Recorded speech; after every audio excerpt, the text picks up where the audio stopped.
புதிதாக்கப்படாத மனம் நிறைய பேர் இருக்குன்னு தெரியுமா? சண்டைக்காரங்களாவே இருப்பான். சில ஆட்கள் எங்க ஊர்ல நீங்க வந்தீங்கன்னா பார்க்கணும், தோத்திரம் ஊர்ல நல்ல பெயரே இருக்காது பாருங்க.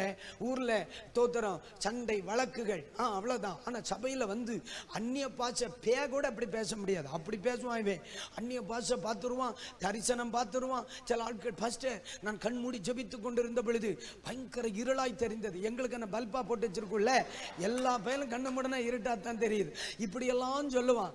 ஆனா தன் மகளை மன்னிக்க மாட்டான், தன் அண்ணனை மன்னிக்க மாட்டான், தன் அக்காளை மன்னிக்க மாட்டான். இதெல்லாம் புத்தி கேடுபாடுள்ள மைண்டு.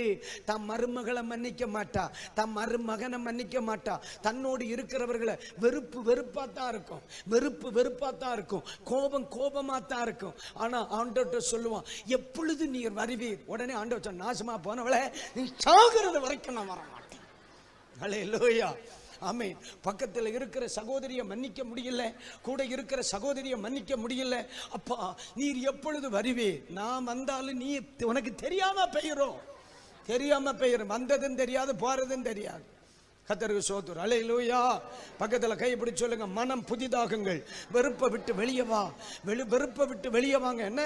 வெறுப்பை விட்டு வெளியே வாருங்க, கோபத்தை விட்டு வெளியே வாருங்க, வைராக்கியத்தை விட்டு வெளியே வாருங்க. நீங்க மன்னிங்க.